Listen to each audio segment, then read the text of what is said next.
All right, so welcome back, everybody, to the deep dive.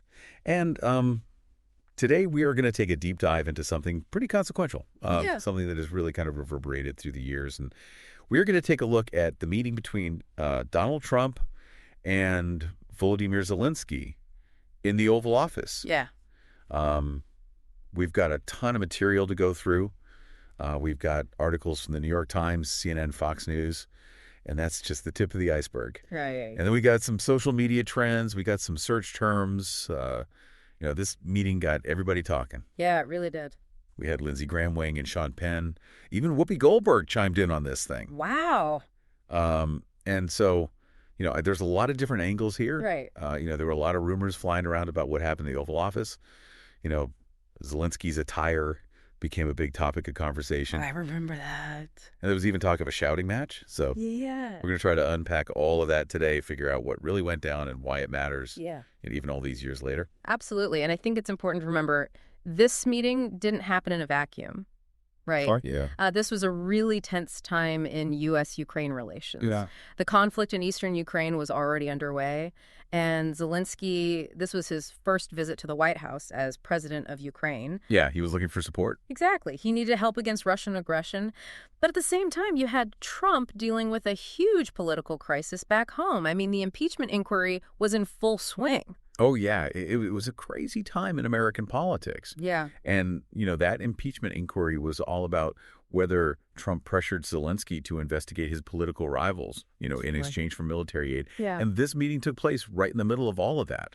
Yeah. So you can imagine the level of scrutiny the whole thing was under. Oh, absolutely. Every word, every gesture was analyzed and overanalyzed. It sounded like this meeting was a total minefield. I mean, how did the news outlets cover it? Were they all on the same page? Oh, not at all. The reactions were totally divided as the American public itself. I can imagine. You had some outlets, particularly those leaning right, like Fox News, they praised Trump's stance on Ukraine. Okay. They focused on his commitment to providing military aid and his tough talk towards Russia. I see. Painting him as a strong leader, standing up to Putin. Okay, but I imagine other news sources had a different take. Oh, absolutely. Outlets like CNN, they were highly critical. They emphasized the potential quid pro quo. Right.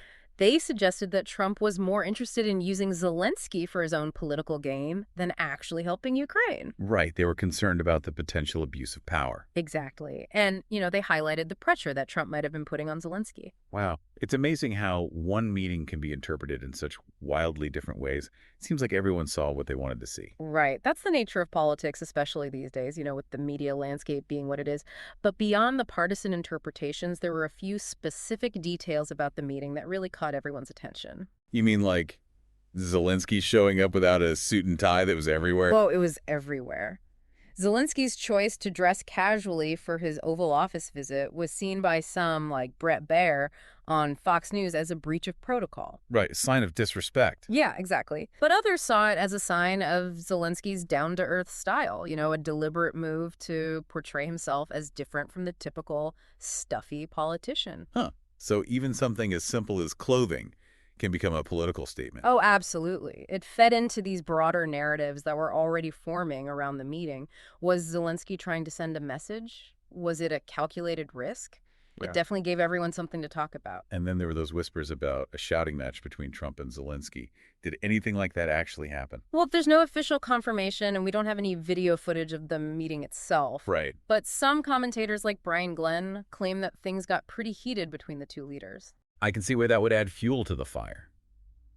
Trump already had a reputation for being unpredictable, and a shouting match would only reinforce that image. Exactly. These rumors, whether true or not, played into the existing narrative surrounding Trump's personality and leadership style, and they made people question what really went on behind closed doors during that meeting. So we've got this meeting with huge stakes, conflicting interpretations, and even rumors of a shouting match. What does it all mean? Why should we still care about this meeting years later? Well, I think this meeting became a flashpoint, a microcosm of the deep political divisions within the U.S. And the complexities of the U.S.-Ukraine relationship. It also raises some important questions about how events are shaped by individual personalities, political pressures, and media narratives. We see how these factors all came into play in this meeting. And when we consider what's happened since then, the escalation of the conflict in Ukraine, Mm. the ongoing tensions between the U.S. and Russia, it makes you wonder what role this meeting might have played in shaping the course of events. It's a question worth pondering. Could different choices, different words have led to a different outcome? It's impossible to say for sure, but it certainly makes you think, how much did this meeting contribute to the current situation in Ukraine? Yeah, it really makes you think about the butterfly effect and how even seemingly small events can have far-reaching consequences. Absolutely. And that's why it's so important to examine these moments in history, to try to understand the forces that shape our world. Absolutely.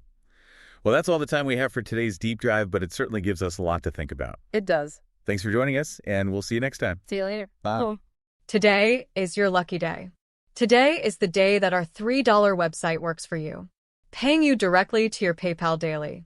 Imagine $3 ongoing continuous payments to your PayPal account. Imagine falling asleep and waking up to $300 in your PayPal account. How would this make you feel? How could this help you? What bills could you pay? What kind of fun could you have? What does that retirement look like now?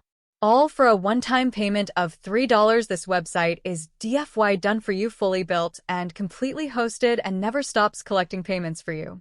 You have spent $3 on coffee on a regular, but that coffee won't help you create multiple streams of income. Click the link below.